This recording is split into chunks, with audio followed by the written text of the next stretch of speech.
ತಳಿ ಬಂದ್ಬಿಟ್ಟು ಬಾಲಾಜಿ ತಿರುಪತಿಗೆ. ಈ ನಿಂಬೆ ನಾನು ಮಾಡಲಿಕ್ಕೆ ಒಂದು ಉದ್ದೇಶ ಏನಂದರೆ, ಚಿತ್ರದುರ್ಗ ತೋಟಗಾರಿಕೆ ಇಲಾಖೆಯಲ್ಲಿ ಒಂದು ಪ್ರವಾಸ ಕರ್ಕೊಂಡೋಗಿ, ರೈತ ಪ್ರವಾಸನ. ಆಗ ಇದು ತಿರುಪತಿಗೆ ಒಂದಿನ ಪ್ರವಾಸ ಇತ್ತು, ಕರ್ಕೊಂಡೋಗಿತ್ತು. ತಿರುಪತಿಗೆ ನಾವು ದರ್ಶನ ಮಾಡೋಕೆ ಕರ್ಕೊಂಡೋಗಿದ್ರೆ ಅಂತ ತಿಳ್ಕೊಂಡಿದ್ವಿ. ಅದ್ರ ಇಲಾಖೆ ಏನು ಮಾಡ್ತಂದ್ರೆ, ತಿರುಪತಿ ತಿಮ್ಮಪ್ಪನ ದರ್ಶನದ ಜೊತೆಗೆ ಬಾಲಾಜಿ ಯೂನಿವರ್ಸಿಟಿ ಅಂದೇನು ನಿಂಬೆ ಮತ್ತು ಕಿತ್ಲೆ ಮುಸುಂಬಿ ಯೂನಿವರ್ಸಿಟಿ ಇದೆ, ಅದು ಹೆಸರು ಮತ್ತೆ ಆ ಯೂನಿವರ್ಸಿಟಿಗೆ ನಮ್ಮನ್ನು ಕರ್ಕೊಂಡೋದ್ರು. ಅಲ್ಲಿ ನಿಂಬೆ ಬೆಳೆದಿರೋದು ಅದನ್ನೆಲ್ಲ ನೋಡಿ ನನಗೆ ಅದೊಂದು ಇಂಪ್ರೆಸ್ ಆಯಿತು. ಸೊ ಅವತ್ತು ನಾನು ಅಲ್ಲಿ ಡಿಸೈಡ್ ಮಾಡ್ಕೊಂಡ್ಬಂದು ಅಲ್ಲಿಂದ ಸಸಿಗಳನ್ನ ತರಿಸ್ಕೊಂಡು ನಾನು ಒಟ್ಟು 300 ಗಿಡಗಳನ್ನ ನಿಂಬೆ ಹಾಕಿದೆ. ಅದ್ರಲ್ಲಿ ರಸ್ತೆಗೆ ಒಂದಿಷ್ಟು ಹೋಗಿ ಒಂದು 250 ಗಿಡ ಉಳ್ಕೊಂಡಿದ್ದಾವೆ. 250 ಗಿಡದಲ್ಲಿ ಈಗ ನೀವೇ ನೋಡ್ತಾ ಇದ್ರಿ ಎಷ್ಟು ಕಾಯಿ ಬಿಟ್ಟಿದೆ ಅಂತ. ಇದರಲ್ಲಿ ಒಂದು 10% ಮಾತ್ರ ಲಾಸ್ ಆಗ್ಬೋದು ನನಗೆ ಅಷ್ಟೇ, ಹೂವು ಇನ್ನೇನು ಆಗಲ್ಲ. ಇನ್ನು ಜೇನು ಸಾಕಿರೋದಕ್ಕೆ ಆಹಾರ ನೋಡ್ರಿ, ಎಷ್ಟು ಜೇನು ಹುಳುಗಳು ಇದ್ರ ಮೇಲೆ ಓಡಾಡ್ತಾ ಇದ್ದಾವೆ, ನಿಮಗೆ ಗಮನಿಸ್ತಾ ಇರ್ಬೋದು ನೋಡಿ. ಇಲ್ಲಿ ಜೇನು ಕಾಣಿಸ್ತಾ ಇದೆ. ಅಂದರೆ ನಾವು ಏನು ಕೊಡ್ತೀವಿ ಅನ್ನೋದಕ್ಕಿಂತ ಏನು ಮಾಡ್ತಿದ್ವಿ ಅನ್ನೋದು ಇಂಪಾರ್ಟೆಂಟ್ ಆಗುತ್ತೆ. ಇಲ್ಲಿ ನಾವು ಸ್ಪ್ರೇಗಳನ್ನು ಕೊಟ್ಟಷ್ಟು ಜೇನಿಗೆ ತೊಂದರೆ ಆಗುತ್ತೆ. ಜೇನು ಸ್ಪರ್ಶ ಮಾಡಲಿಲ್ಲ ಅಂದರೆ ಅಲ್ಲಿ ಯಾವುದೇ ಹಣ್ಣುಗಳು ಕಾಯಿ ಕಟ್ಟೋದಿಲ್ಲ, ಕಾಯಿಗಳು ಹೂವು ಕಾಯಿ ಕಟ್ಟೋದಿಲ್ಲ. ಸೊ ಹಂಗಾಗಿ ಜೇನು ಸ್ಪರ್ಶ ಮಾಡ್ಲಿಕ್ಕೆ ಬಿಡಬೇಕು. ಇಲ್ಲಿ ನಾನು ಮಾಡೋ ಕೆಲಸ ಒಂದು ಭೂಮಿಗೆ ಆಹಾರ ಕೊಡೋದು, ಎರಡನೇದು ಜೇನಿಗೆ ಹೂವು ಕೊಡೋದು. ಭೂಮಿಗೆ ಆಹಾರ ಕೊಟ್ಟೆ ಅಂತಂದರೆ ಗಿಡ ಹೂವು ತರುತ್ತೆ, ಹೂವನ್ನು ಜೇನು ಸ್ಪರ್ಶ ಮಾಡುತ್ತೆ, ನಮ್ಮಲ್ಲಿ ಕಾಯಿ ಬರ್ತಾ ಹೋಗುತ್ತೆ ಒಂದು. ಎರಡನೇದು ನಾವು ನಿಂಬೆನಲ್ಲಿ ಯಾವಾಗಲೂ ಆದಾಯ ನೋಡಬೇಕು, ಇಳುವರಿ ಜಾಸ್ತಿ ಕಾಣಬೇಕು ಅಂದರೆ ಕಾರಣ ಇಷ್ಟೇ ಇದರಲ್ಲಿರೋದು. ಹಣ್ಣೆಲ್ಲ ಉದುರುವಾಗ ಚಿಗುರೆಲ್ಲ ನಗ್ತಿತ್ತು ಅಂತ ಗಾದೆ ಇದೆ. ನಿಂಬೆನ ಯಾವತ್ತೂ ನಾವು ಕಾಯಿ ಕೀಳಬಾರ್ದು. ನಿಂಬೆಹಣ್ಣು ಕೆಳಗೆ ಉದುರಿದಾಗ ಮಾತ್ರ ಅದ್ರದ್ದು ಕ್ವಾಲಿಟಿ ಜಾಸ್ತಿ ಆಗ್ತಾ ಹೋಗುತ್ತೆ, ಹುಳಿ ಜಾಸ್ತಿ ಬರುತ್ತೆ, ಬಾಳಿಕೆನೂ ಜಾಸ್ತಿ ಬರುತ್ತೆ. ಹಾಗಾಗಿ ನಾವು ಬರೀ ಬಿದ್ದಿರೋ ಹಣ್ಣುಗಳು ಮಾತ್ರ ಆರಿಸ್ತಾ ಹೋಗ್ತೀವಿ. ನೀವು ಇಲ್ಲೇನಾದರೂ ಕಾಣಬಹುದು, ಇದೆ ಇದು ಕೂಳೆ ಹಣ್ಣು ಅಂತ. ಅಂದರೆ ಬೇಸಿಗೆನಲ್ಲಿ ಹೂವು ಆಗಿರೋದ್ರ ಬರೋದು ಸೈಜ್ ಈ ಥರ ಬರುತ್ತೆ. ನೀವು ನೋಡ್ಬೋದು ಇಷ್ಟು ಚಿಕ್ಕ ಹಣ್ಣಿದ್ರು ಎಷ್ಟು ಥಿಕ್ನೆಸ್ ಇದೆ, ಎಷ್ಟು ಹುಳಿ ಬರುತ್ತೆ ಇದರಲ್ಲಿ ಅನ್ನೋದು ನೋಡಿ. ಅದ್ರದ್ದು ಫುಲ್ಲು ಎಲ್ಲೂ ಸಮೇತ ಒಂದು ಗೆರೆಗಳಿಲ್ಲ, ಅಂದರೆ ಫುಲ್ಲು ಶೈನ್ ಬಂದಿದೆ ಹಣ್ಣು. ಅಂದರೆ ಆ ರೀತಿ ಹಣ್ಣು ರೆಡಿಯಾಗುವಂಥದ್ದು ಈ ನಿಂಬೆನಲ್ಲಿ ಇರೋವಂಥದ್ದು. ಮತ್ತು ಇದರಲ್ಲಿ 30 ಅಡಿಗೊಂದು ಕರಿಬೇವು ಹಾಕಿದ್ದೀನಿ. ಕರಿಬೇವು ಹಾಕಿರೋ ಉದ್ದೇಶ ಏನಂದರೆ, ನುಸಿ ರೋಗಕ್ಕೆ, ಅಂದರೆ ಟೀಪ್ ಅಂತ ಏನು ಹೇಳ್ತೀರಲ್ಲ ನೀವು, ಆ ನುಸಿಗೆ ಕರಿಬೇವಿನ ಸೊಪ್ಪು ಅಂದರೆ ತುಂಬ ಇಷ್ಟ. ಸೊ ಆ ಸೊಪ್ಪು ಇತ್ತು ಅಂದರೆ ಎಲ್ಲ ನುಸಿ ಕರಿಬೇವಿನ ಗಿಡಕ್ಕೆ ಬರುತ್ತೆ. ನಾವು ಸರಿ ಕರಿಬೇವಿನ ಗಿಡಕ್ಕೆ ಒಂದು ಸ್ಪ್ರೇ ಕೊಟ್ಕೊಂತ ಇದ್ರೆ ಸಾಕು. ಬಟ್ ಇವತ್ತಿನವರೆಗೂ ಕೊಟ್ಟಿಲ್ಲ, ಅದು ಬೇಕಿಲ್ಲ. ಯಾಕಂದರೆ ಅವಾಗ ಖಾಲಿ ಆಗ್ತಾ ಇರುತ್ತೆ ಮರ, ಮತ್ತೆ ಬೆಳೀತಾ ಇರೋದು, ಅದು ಸ್ಪ್ರೇ ಏನು ಕೇಳಲ್ಲ. ಸೊ ಆ ಥರ ನಿಂಬೆ, ಅದರ ಮಧ್ಯದಲ್ಲಿ ಲಕ್ಷ್ಮಣ ಫಲ, ಸೀತಾಫಲ, ನುಗ್ಗೆ, ನಿಂಬೆಹಣ್ಣು, ಆಮೇಲೆ ಒಂದು ತುಂಬ ಮರ ಗಿಡದಲ್ಲಿ ಹಚ್ಚಿರುವಂಥದ್ದು ನೆಲ್ಲಿಕಾಯಿ ಮರ, ಹೂವಿನ ಗಿಡಗಳು, ಇದರಲ್ಲಿ ಒಂದು 2-3 ಹೂವಿನ ಗಿಡಗಳು, ಎಳ್ಳಿಕಾಯಿ, ತೆಂಗು, ನುಗ್ಗೆ, ಆಮೇಲೆ ಸುತ್ತ ಬಾರ್ಡ್ರಲ್ಲಿ ಇದು ತೇಗ, ಸಿಲ್ವರು, ಎಪ್ಪೆವು, ಈ ಥರದ್ದೆಲ್ಲ ಒಂದಿಷ್ಟು ಮರಗಳು, ಒಂದು 2-3 ಬೇವಿನ ಮರಗಳು ಉಳಿಸ್ಕೊಂಡಿದ್ವಿ ಇರಬೇಕು ಅಂತ. ಒಂದು ನೇರಳೆ ಹಾಕ್ಕೊಂಡಿದ್ದೀನಿ, ಒಂದು ಹತ್ತಿ ಮರ ಹಾಕಿದ್ದೀನಿ. ಸೊ ಹಿಂಗೆ ಹಲಸು ಮರಗಳು, ಈ ನಿಂಬೆ ಗಿಡಗಳ ಮಧ್ಯದಲ್ಲಿ ಒಂದು ಹಲಸಿನ ಗಿಡ. ಆದರೆ ಈಗೀಗ ಎಲ್ಲರೂ ಗಂಧ ತೊಗೊಂಡು ಬಂದು ಹಾಕ್ತಾರೆ. ಈ ಥರ ಕಾಡು ಕೃಷಿ ಮಾಡಲಿಕ್ಕೆ ನಾವು ಶುರು ಮಾಡ್ತಿದ್ರೆ, ವಿವಿಧ ಜಾತಿಯ ತಳಿಗಳನ್ನು ಒಂದು ಹತ್ರ ಹಾಕ್ಕೊಂಡ್ವಿ ಅಂದರೆ ಇದು ಗಂಧ ತನ್ನಿಂದ ತಾನೇ ಭೂಮಿಗೆ ಬಂದು ಸೇರಿರುತ್ತೆ. ಅದಕ್ಕೆ ಅಷ್ಟು ಶಕ್ತಿ ಇದೆ.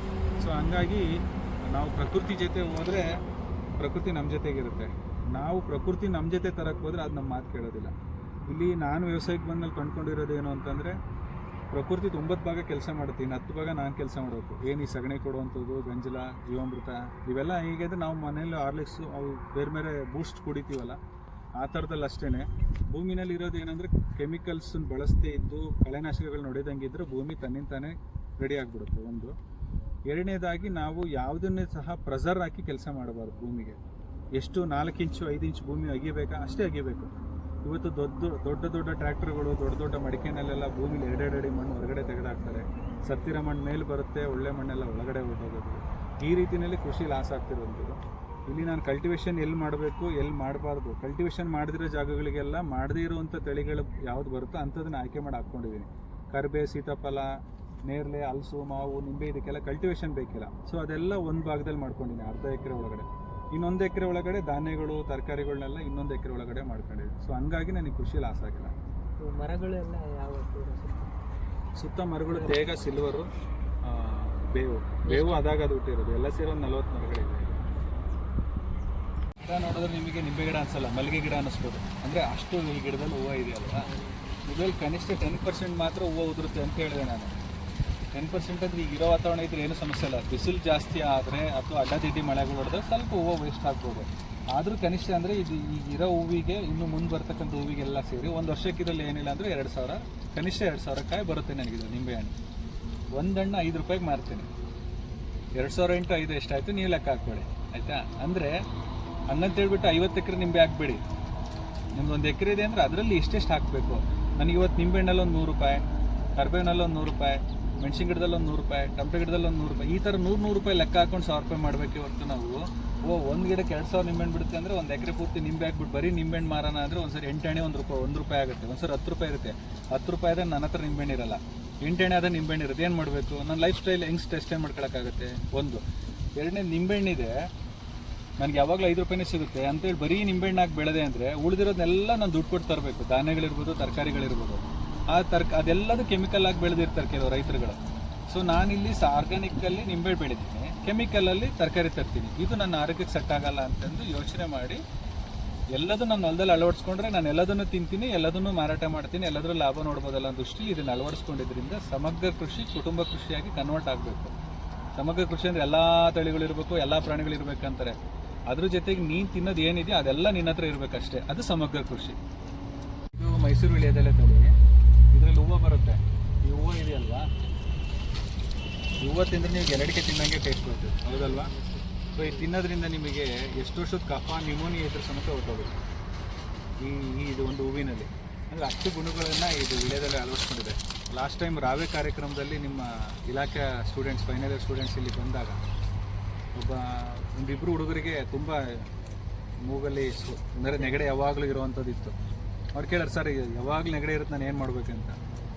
ಇದೊಂದು ದಿನ ಬೆಳಿಗ್ಗೆ ನಮ್ಮ ಹೊಲ್ದಾಗ ಬರ್ತೀಯಲ್ವಾ, 40 ದಿನ ಇಲ್ಲಿ ಇರ್ತೀನಿ, 40 ದಿನ ನಮ್ಮ ಹೊಲಕ್ಕೆ ಬರಬೇಕು, ನೀನೇ ಕಷಾಯ ಕಾಸಬೇಕು, ನಮಗೆಲ್ಲ ಕೊಡಬೇಕು, ನೀನು ಕುಡಿದು ತೊಗೊಂಡೋಗ್ಬೇಕು, ಜೊತೆಗೆ ಇಂಥದ್ದನ್ನು 4 ತಿಂದು ಹೋಗ್ಬೇಕು ಅಂತ ಹೇಳಿದ್ದೆ. ಸೊ ಅವ್ನು ಹೋಗೋದೊಳಗಡೆ ನೆಗಡಿ ಹೊರಟೋಯ್ತು. ಅದಾದಮೇಲೆ ಆಲ್ ಇಂಡಿಯಾ ಟೂರ್ ಮಾಡ್ಕೊಂಬಂದ್ರು ನೀನು ನೆಗಡಿ ಬಂದಿಲ್ಲ. ಮತ್ತೆ ಕಾರಣ ಏನಂತಂದರೆ ಬೇರೆ ಸಮೇತ ಕಿತ್ತಾಕೋ ಕೆಲಸ ಈ ವಿಳ್ಯದೆಲೆನಲ್ಲಿದೆ. ಅದಕ್ಕೆ ಮನೆಯಲ್ಲಿ ಕೆಮ್ಮು ನೆಗಡಿ ಆದಾಗ ವಿಳ್ಯದೆಲೆ, ಉಪ್ಪು, ಬೆಳ್ಳುಳ್ಳಿ ತಿನ್ನು ಅಂತ ಹೇಳ್ತಾರೆ. ಸೊ ಅದನ್ನು ತಿನ್ನೋಕ್ಕಾಗಲಿಲ್ಲ ಅಂದರೆ ಈ ಥರದವ್ರು ಇದನ್ನು ಅಳವಡಿಸ್ಕೋಬೋದು. ವಿಳ್ಯದೆಲೆ ಬೆಲ್ಲ ಹಾಕಿ ಕುದಿಸೋದು, ಕುಡಿಯೋದು ಅಷ್ಟೇ, ಕಷಾಯ ಅಂದರೆ ದೊಡ್ಡದೇನಲ್ಲ. ಈ ಥರ ಬಳ್ಳಿಗಳು ಬೆಳೆಸ್ಕೊಂಡ್ರೆ ಈ ಥರದ್ದು ಒಂದೊಂದು ತಿಂದ್ಕೊಂಡ್ರೆ ಮುಗೀತು. ನೀವು ವಿಳ್ಯದೆಲೆ ಟೇಸ್ಟನ್ನು ಗಮನಿಸ್ತಾ ಇದ್ದೀರಾ ಈಗ. ಎಲ್ಲ ಕೃಷಿಗಳ ಜೊತೆಗೆ ಇನ್ನೊಂದು ಹನಿ ಅಂದರೆ ಜೇನು ಕುಟುಂಬ. ಯಾವಾಗ ಒಟ್ಟು ಕುಟುಂಬ ಇರಬೇಕು ಅಂತಾರಲ್ಲ, ಆ ಥರದಲ್ಲಿ ಇದೊಂದು ಒಟ್ಟು ಕುಟುಂಬ ನಮ್ಮದು.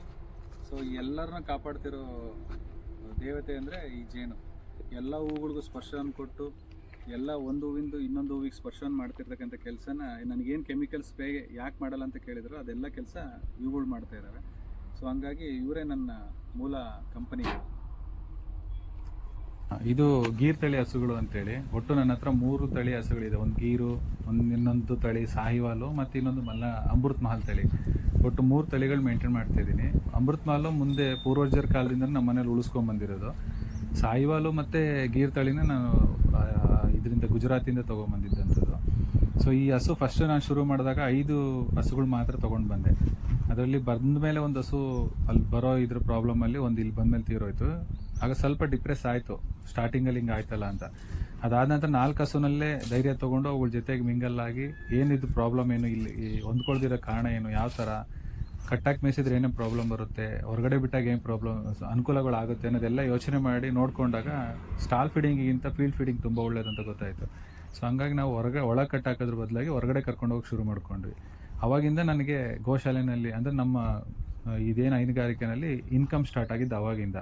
ಸೊ ಹಂಗಾಗಿ ಬೆಳಗ್ಗೆ 6 ಗಂಟೆಗೆ ಶೆಡ್ಡಿಂದ ಹೊರಗಡೆ ಬರುತ್ತೆ. ಇಲ್ಲಿ ಫೀಲ್ಡಲ್ಲಿ ಇರ್ತವೆ, ಇದು ದಡ್ಡಿ ಅಂತ ಕರ್ಕೋತೀವಿ ನಾವು. ಈ ದಡ್ಡಿ ಒಳಗಡೆ ಇರ್ತವೆ. ಆಮೇಲೆ 10 ಗಂಟೆಯಿಂದ ಇವು ಹೊರಗಡೆ ಮೇಲಿಕ್ಕೆ ಹೋಗುತ್ತೆ. ಎಲ್ಲೆಲ್ಲಿ ಬೀಳ್ ಜಮೀನು ಇದೆಯೋ ಅಲ್ಲೆಲ್ಲ ಮೇಲ್ಕೊಂಬರ್ತವೆ. ಸೊ 10 ಗಂಟೆಗೆ ಹೋದವು ಮತ್ತೆ 2:30-3 ಗಂಟೆಗೆ ಬಂದು ಮತ್ತೆ ಕಲ್ಬಾನಿ ಇದೆ. ಆ ಕಲ್ಬಾನಿನಲ್ಲಿ ನೀರು ಕುಡಿದ್ಬಿಟ್ಟು ಮತ್ತೆ ಆ್ಯಸ್ ಇಟ್ ಈಸ್ ಹೋಗಿ 5-5:30 ವಾಪಸ್ ಬರ್ತಾವೆ. ವಾಪಸ್ ಬಂದಮೇಲೆ ನಾವು ಹಾಲು ಕರೆಯೋದು. ಹಾಲು ಕರೆದು ನಾವು ಕಟ್ಟಿಗೆ ಒಲೆಯಲ್ಲಿ ಹಾಲು ಕಾಯಿಸುವಂಥದ್ದು. ಈಗಲೂ ಸಹ ಹಳೆ ಸಂಪ್ರದಾಯನ ನಡೆಸ್ಕೊಂಬರ್ತಿದ್ವಿ. ಕಟ್ಟಿಗೆ ಒಲೆಯಲ್ಲಿ ಹಾಲು ಕರೆದು ಕಾಯಿಸಿ ಅದನ್ನು ಹೆಪ್ಪಾಕಿ ಮೊಸರು ಮಾಡಿ, ಅದಾದ ನಂತರ ನಾವು ಬೆಳಿಗ್ಗೆ ಅದನ್ನು ಕಡಿದು ಬೆಣ್ಣೆನೂ ಜನಗಳಿಗೆ ಕೊಡ್ತೀವಿ. ಮತ್ತು ತುಪ್ಪ ಕೇಳಿದವರಿಗೆ ಕಟ್ಟಿಗೆ ಒಲೆಯಲ್ಲೇ ತುಪ್ಪವನ್ನು ಕಾಯಿಸಿ ಕೊಡ್ತಕ್ಕಂಥದ್ದು. ಈಗ ಹಾಲು ಮಾರಿದರೆ ಬರೀ ಹಾಲೊಂದು ವ್ಯಾಪಾರ ಆಗ್ತಾಯಿತ್ತು. ಸೊ ಅದನ್ನು ನಾವೀಗ ಅದರಲ್ಲೂ ವ್ಯಾಲ್ಯೂಡೇಷನ್ಸ್ ಹೇಗೆ ಮಾಡಬೇಕು, ಮೌಲ್ಯವರ್ಧನೆ ಮಾಡಿ ಹೇಗೆ ಅನ್ನೋದನ್ನು ಕಂಡುಹಿಡ್ಕೊಂಡು ಅದನ್ನು ನಾವು ಬೆಣ್ಣೆ, ತುಪ್ಪ, ಮಜ್ಜಿಗೆನೂ ಸಹ ರೈತರುಗಳಿಗೆ ಗೋಕೃಪಾಮೃತ ಮಾಡಲಿಕ್ಕೆ, ಹುಳಿ ಮಜ್ಜಿಗೆ ಶೇಖರಣೆಗೆ ಇಟ್ಕೊಳ್ಳಿಕ್ಕೆ, ಅಗ್ರಿಕಲ್ಚರ್ ಪರ್ಪಸಿಗೆ ತೊಗೊಂಡೋಗೋರು ಇದ್ದಾರೆ. ದಿನ ಬಳಕೆ ಅವ್ರು ಕುಡಿಲಿಕ್ಕೆ ಬಳಸಕ್ಕಂಥ ಆಹಾರ ಪದ್ಧತಿ ಬಳಸ್ಕೊಳ್ಳೋಕ್ಕೂ ತೊಗೊಂಡೋಗ್ತಿದ್ದಾರೆ. ಸೊ ಈ ಥರ ಅದನ್ನು ಮಾಡ್ಕೊಂಡಿದ್ದು. ಅದಾದ ನಂತರ ಇದರಲ್ಲಿ ಸಗಣಿನ ಬರೀ ಗೊಬ್ಬರವಾಗೇ ಮಾಡಬಾರ್ದಲ್ಲ, ಅದಕ್ಕೆ ಆ ಥರ ಉದ್ದೇಶಗಳು ಇಟ್ಕೊಂಡು ಮತ್ತು ಅದನ್ನು ಬೆರಣಿ, ಗೋಬರ್ ಬಾಲು, ಘನಜೀವಾಮೃತದ ಉಂಡೆ ಈ ರೀತಿ ಎಲ್ಲ ಅದನ್ನು ಮಾಡ್ಕೊಂಡು ಆಮೇಲೆ ಕೆಲವರು ಜೀವಾಮೃತನೂ ರೆಡಿ ಮಾಡಿಕೊಡ್ತಾ ಇದ್ದೀವಿ ಇಲ್ಲಿಂದನೇ, ಗೋಕೃಪಾಮೃತ ರೆಡಿ ಮಾಡಿಸ್ಕೊಡ್ತಾ ಇದ್ದೀವಿ. ಸೊ ಈ ಥರ ಹಲವಾರು ಉತ್ಪನ್ನಗಳನ್ನ ಸಹ ಈ ಗೋಗಳಿಂದ ನಾವು ತಯಾರಿಸ್ಕೊಳ್ತಾ ಇದ್ದೀವಿ. ನಮ್ಮ ಹಸುಗಳೆಲ್ಲ ಆವ್ರೇಜು 4 ಲೀಟ್ರ್ ಹಾಲು ಕರೆಯುತ್ತೆ. ಕಾರಣ ಏನಂತಂದರೆ ನಾವು ಅಂಗಡಿಯಿಂದ ಯಾವುದೇ ಕೆಮಿಕಲ್ ಬೂಸಗಳು ತಂದು ಹಾಕೋಲ್ಲ. ಕಾರಣ ಏನಾಗುತ್ತೆ ಅಂದರೆ ಕೆಮಿಕಲೈಸ್ಡ್ ಬೂಸ ಜಾಸ್ತಿ ಆಗಿದಷ್ಟು ಹಾಲು ಇಳುವರಿ ಜಾಸ್ತಿ ಆಗುತ್ತೆ. ಹಾಲು ಇಳುವರಿ ಜಾಸ್ತಿ ಆದಷ್ಟು ಫ್ಯಾಟ್ ಕಡಿಮೆ ಆಗ್ತಾ ಹೋಗುತ್ತೆ. ಫ್ಯಾಟ್ ಕಡಿಮೆ ಆಯಿತು ಅಂದರೆ ಬೆಣ್ಣೆ ಚೆನ್ನಾಗಿ ಬರೋದಿಲ್ಲ. ಸೊ ಹಂಗಾಗಿ ನಾವೇನು ಮಾಡಿದ್ವಿ ಅಂದರೆ ಫೀಲ್ಡ್ ಫೀಡಿಂಗ್, ಓನ್ಲಿ ಹೊರಗಡೆ ಏನು ತಿಂದು ಬರುತ್ತೋ ಅದು ನಮ್ಮಲ್ದಲ್ಲಿ ಬೆಳೆದಿರೋಂತಹ ರಾಗಿ, ಸಜ್ಜೆ ಅಥವಾ ಮೆಕ್ಕೆಜೋಳ ಈ ಥರದ್ದಿದ್ದರೆ ಅದು ಸ್ವಲ್ಪ ಗಾಣದ ಹಿಂಡಿಗಳು, ಒಂದು 1/4 kg ಅಷ್ಟು ಗಾಣದ ಹಿಂಡಿನ, ಮೆಕ್ಕೆಜೋಳ 1 kg ಅಷ್ಟಕ್ಕೆ ಮಿಕ್ಸ್ ಮಾಡಿ ಒಂದು ಬಾರಿ ದಿನಕ್ಕೆ ಸಂಜೆ ಭಾಗದಲ್ಲಿ ಮಾತ್ರ ಒಂದು ಟೈಮ್ ಕೊಡ್ತಾ ಹೋಗ್ತೀವಿ. ಸೊ ಹಾಗಾಗಿ ನಮಗೆ ಬೆಣ್ಣೆ ಚೆನ್ನಾಗಿ ಬರುತ್ತೆ. ನಮಗೊಂದು 20-25 ಲೀಟ್ರಿಗೆಲ್ಲ 1 kg ಬೆಣ್ಣೆ ತುಪ್ಪನೇ ಬರುತ್ತೆ. ಸೊ ಹಂಗಾಗಿ ನಾವು ಬೆಳಗ್ಗೆ ಸಂಜೆ 2 ಹೊತ್ತು ಕರೆದಿದ್ದನ್ನು ಬೆಳಗ್ಗೆ ಕರೆದಿರೋದನ್ನ ಬೆಳಗ್ಗೆನೇ ಕಾಯಿಸಿ ಮಧ್ಯಾಹ್ನ ಹೆಪ್ಪು ಹಾಕ್ಕೋತೀವಿ. ರಾತ್ರಿ ಕಾಯಿಸಿರೋದನ್ನು ಸಂಜೆ ಕರೆದ್ಬಿಟ್ಟು ರಾತ್ರಿ ಹೆಪ್ಪು ಹಾಕ್ಕೊಂಡು ಅದನ್ನು ಮತ್ತೆ ಈ ಥರ ಮಷೀನಲ್ಲೇ ಬೆಣ್ಣೆ ತೆಗೆಯೋದು. ಈಗ ನಾವು ಇದನ್ನೆಲ್ಲ ನಮ್ಮ ಚಿತ್ರದುರ್ಗದಲ್ಲೂ ತಿಂಗಳ ಒಂದು 30-40 kgಗೆ ನನಗೆ ಮಾರ್ಕೆಟಿಂಗ್ ಇದೆ ಬೆಣ್ಣೆ ಮತ್ತು ತುಪ್ಪಕ್ಕೆ. ಉಳಿದಿರ್ತಕ್ಕಂಥದ್ದೆಲ್ಲ ಬೆಂಗಳೂರಲ್ಲಿ ಕೆಲವು ಮೇಳಗಳು ನಡೀತಾ ಇರುತ್ತೆ, ರಾಗಿ ಕಣದಲ್ಲಿರ್ಬೋದು, GKVKನಲ್ಲಿ ಈ ಥರದ ಮೇಳಗಳಾಗ್ತಾ ಇರುತ್ತೆ. ಆ ಥರ ಮೇಳಗಳಿಗೆಲ್ಲ ನಾನು ಸಂಪರ್ಕ ಮಾಡ್ತಾ ಇದ್ದೀನಿ. ಈಗ ರಾಗಿ ಕಣ ಅಂತ ಒಂದು ಬನ್ನೇರುಘಟ್ಟ ರೋಡಲ್ಲಿ ಒಂದು ರಾಗಿ ಕಣ ಅಂತ ಒಂದು ಮೇಳ ಆಗುತ್ತೆ, ಅಲ್ಲಿ ಹೋಗ್ತಾ ಇದ್ದೀವಿ. ಆಮೇಲೆ ರಾಜರಾಜೇಶ್ವರಿ ನಗರದಲ್ಲೊಂದು ನಮ್ಮದು ಅಂತ ಸಂಸ್ಥೆಯವರು ಒಂದು ಮೇಳ ನಡೆಸ್ತಾ ಇದೆ, ಪ್ರತಿ ಶನಿವಾರ ನಡೆಸ್ತಾರೆ, ಅದಕ್ಕೂ ಸಹ ಹೋಗ್ತಾ ಇದ್ದೀನಿ. ಸೊ ಮಾರ್ಕೆಟ್ಗೆ ಏನು ತೊಂದರೆ ಇಲ್ಲ, ನಡೀತಾ ಇದೆ. ಬಟ್ ಜನಗಳಿಗೆ ಬೇಕಾಗಿರೋದು ಕ್ವಾಲಿಟಿ, ಆ ಕ್ವಾಲಿಟಿನ ಹೇಗೆ ಕೊಡಬೇಕು ಅನ್ನೋದು ರೈತನಿಗೆ ಗೊತ್ತಿರಬೇಕು. ಅದನ್ನು ನಾನು ಕಂಡುಕೊಂಡಿದ್ದೀನಿ. ಹಾಗಾಗಿ ಮಾರ್ಕೆಟ್ಗೆ ಯಾವುದೇ ರೀತಿ ತೊಂದರೆ ಆಗಿಲ್ಲ ನಮಗೆ. ನಾವು ಗ್ಲಾಸ್ ಬಾಟಲ್ ಮಾಡಿದ್ದೀವಿ. ಅಂದರೆ ಈಗ ಗ್ಲಾಸ್ ಬಾಟಲ್ ಅದು ಹಾಕಿರೋದ್ರಿಂದ ತುಪ್ಪನೂ ನೋಡ್ಲಿಕ್ಕೆ ಚೆನ್ನಾಗಿ ಕಾಣುತ್ತೆ.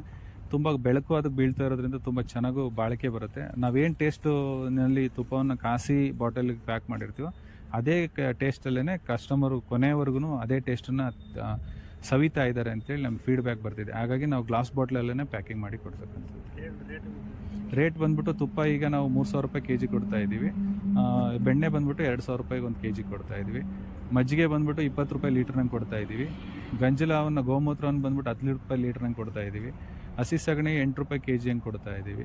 ಜೀವಾಮೃತ ಅದಕ್ಕೆಲ್ಲ ಮಾಡೋಕ್ಕೆ ತೊಗೊಂಡೋಗೋರಿಗೆ.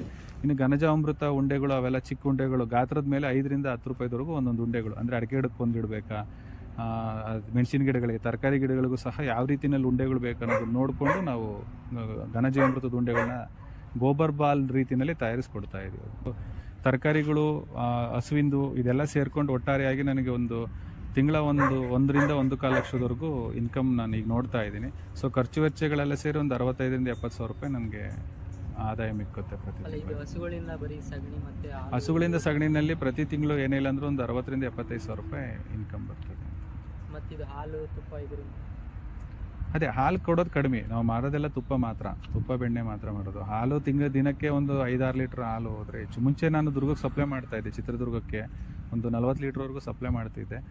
ಈಗ ಲೇಬರ್ಸ್ ಎಲ್ಲ ಪ್ರಾಬ್ಲಮ್ ಆಗಿರೋದ್ರಿಂದ ಈಗ ಏನು ನಮ್ಮ ಕೈಲಿ ಶಕ್ತಿ ಇದೆಯೋ, ಆಮೇಲೆ ಇಲ್ಲಿ ಎಲ್ಲ ನಗರೀಕರಣ ಆಗ್ತಿರೋದ್ರಿಂದ ನಮ್ಮೂರು ಈಗ ಎಲ್ಲ ಲೇಔಟ್ಗಳು ಆಗ್ತಿರೋದ್ರಿಂದ ಹೊರಗಡೆ ಹೊಡ್ಕೊಂಡು ಹೋಗಿ ಮೇಸಕ್ಕೂ ಜಾಗ ಕಡಿಮೆ ಆಗ್ತಿರೋದ್ರಿಂದ ಎಷ್ಟು ಸಾಧ್ಯತೆ ಇದೆ ಅಷ್ಟು ಕಡಿಮೆ ಮಾಡಿಕೊಂಡು ಅದರಲ್ಲಿ ಹೆಚ್ಚು ಲಾಭವನ್ನು ನೋಡ್ಲಿಕ್ಕೆ ಪ್ರಯತ್ನ ಪಡ್ತಾ ಇದ್ದೀನಿ ಅಷ್ಟೇ.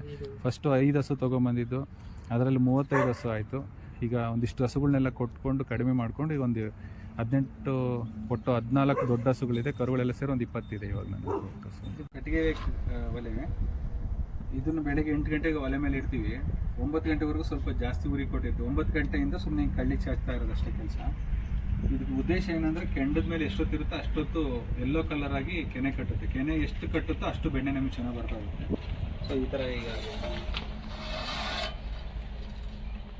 ಇದು ತಣ್ಣಗಾಗಕ್ಕೆ ಮಧ್ಯಾಹ್ನ 2 ಗಂಟೆ 2:30 ಆಗುತ್ತೆ. 2:30ಗೆ ಎಪ್ಪು ಹಾಕಿದ್ರೆ ನಾಳೆ ಬೆಳಿಗ್ಗೆ ಇದನ್ನು ಕಡಿತೀವಿ.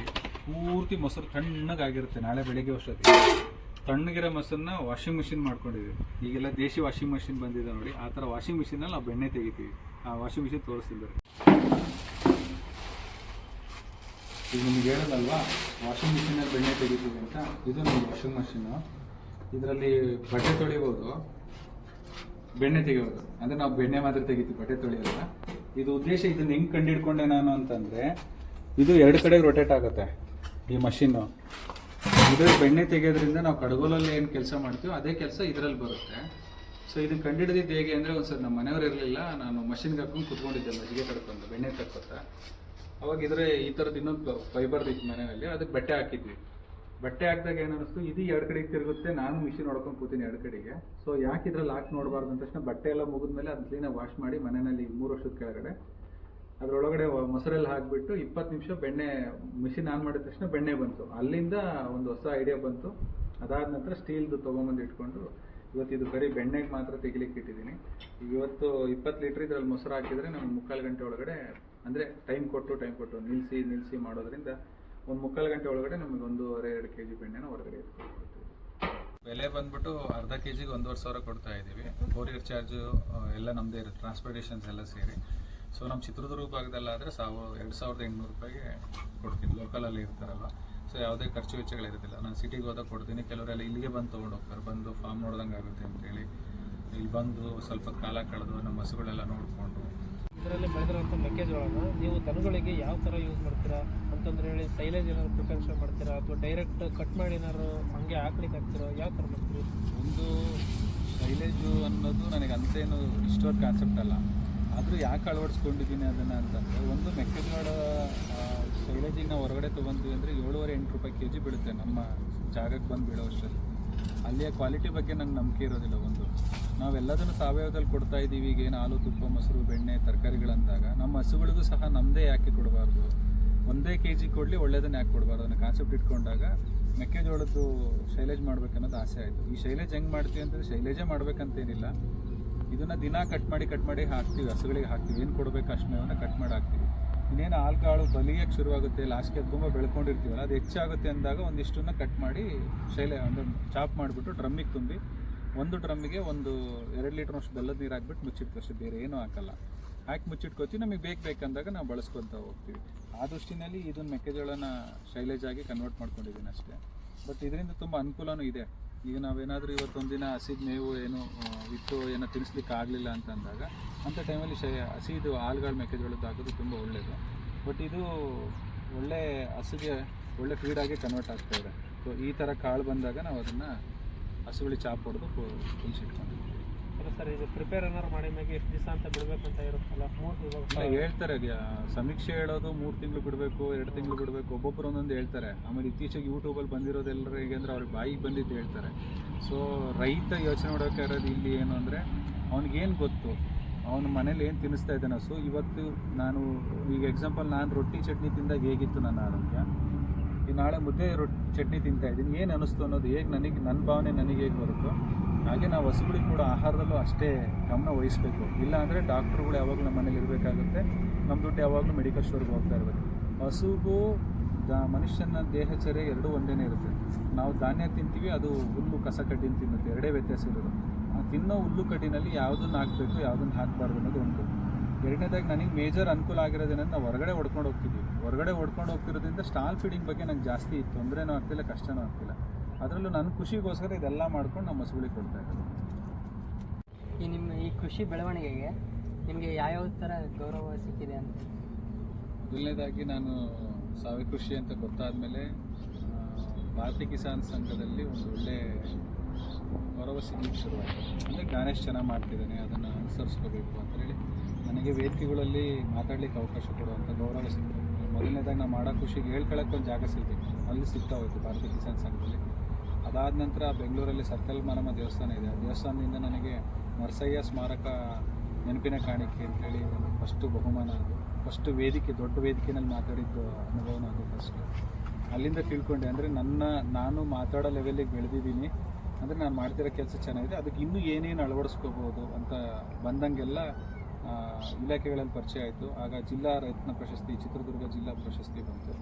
ಅದಾದ ನಂತರ ನನ್ನ ಮೈಸೂರು ಶಿವಮೊಗ್ಗ ದಸರಾ ಉದ್ಘಾಟನೆಗೆ ರೈತ ಉದ್ಘಾಟನೆಗಾಗಿ ಕರೆದಿದ್ದರು, ಅದಕ್ಕೆ ಹೋದೆ. ಅದಾದ ನಂತರ ಅಂತಾರಾಷ್ಟ್ರೀಯ ಸಿರಿಧಾನ್ಯ ಮೇಳದಲ್ಲಿ ಶಿವಮೊಗ್ಗ, ಮಂಗಳೂರು ಮತ್ತು ಉಡುಪಿನಲ್ಲಿ ಕಾರ್ಯಕ್ರಮಗಳಿಗೆ ಉದ್ಘಾಟಕನಾಗಿ ಹೋಗಿದ್ದೆ ನಾನು. ಸೊ ಅಲ್ಲೆಲ್ಲ ವಿಶೇಷ ಸನ್ಮಾನಗಳಾಯಿತು. ಅದೆಲ್ಲ ಆದ ನಂತರ ಲಾಸ್ಟ್ 23-24ರಲ್ಲಿ ಉದಯೋನ್ಮುಖ ಕೃಷಿ ಪಂಡಿತ ಅಂತೇಳಿ ರಾಜ್ಯ ಪ್ರಶಸ್ತಿ ಬಂತು.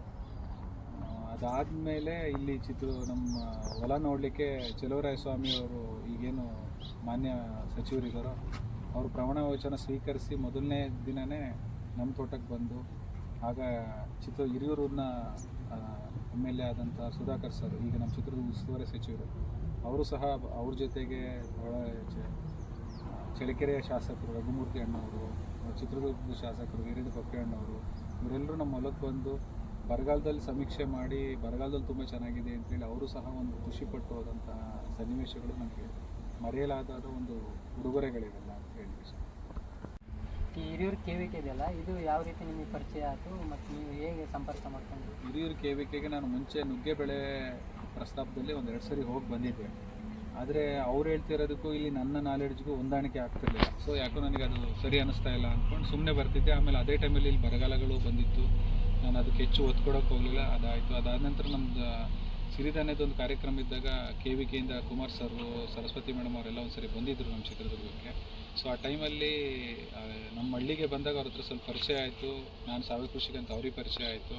ನಮ್ಮ ತೋಟಕ್ಕೆ ಬಂದು ನೋಡ್ಕೊಂಡು ಹೋದರು. ಅಲ್ಲಿಂದ ಕುಮಾರ್ ಸರ್ದು ಡೀನ್ ಅವ್ರದ್ದು ನನಗೂ ತುಂಬ ವಿಶ್ವಾಸ ಬಂದು ಕೆಲವು ಕೃಷಿ ಸಖಿಯವರಿಗೆ ಮತ್ತು ಅಲ್ಲಿ ಟ್ರೈನಿಂಗ್ ತೊಗೊಳ್ಳೋವಂಥ ರೈತರು ಬಂದವರಿಗೆ ಕೆಲವೊಂದು ಸರಿ ನಾನು ಸಹ ಮಾರ್ಗದರ್ಶನ ನೀಡುವಂಥ ಅವಕಾಶ ಕೃಷಿ ಗೊಬ್ಬರ ಫಾರ್ಮ್ ನನಗೆ ಕೊಟ್ಟಿದೆ. ನೋಡಿದ್ರಲ್ಲ ವೀಕ್ಷಕರೇ, ಜ್ಞಾನೇಶ್ ಸರ್ ಅವರಿಗೆ ಈಗ ತಿಂಗಳಿಗೆ ಹೆಚ್ಚು ಕಡಿಮೆ ಅಂತಂದ್ರೆ 90 ರಿಂದ 1 ಲಕ್ಷ ಆದಾಯ ಇದೆ. ಅದೇ ವರ್ಷಕ್ಕೆ ಹಾಕೊಂಡ್ರೆ ನಾವು 10 ರಿಂದ 12 ಲಕ್ಷ ಬರ್ಬೋದು. ಇರುವಂಥ ಜಾಗದಲ್ಲೇ ಎಲ್ಲ ಬೆಳೆಗಳನ್ನ ಬೆಳೆದು ಅವ್ರ ಮನೆಗೆ ಉಪಯೋಗ ಮಾಡಿಕೊಂಡು ಉಳಿದಿದ್ದನ್ನ ಮಾರ್ಕೆಟಿಂಗ್ ಮಾಡಿ ತುಂಬ ಚೆನ್ನಾಗಿ ಮಾಡಿದ್ದಾರೆ ಜ್ಞಾನೇಶ್ ಸರ್. ಧನ್ಯವಾದಗಳು.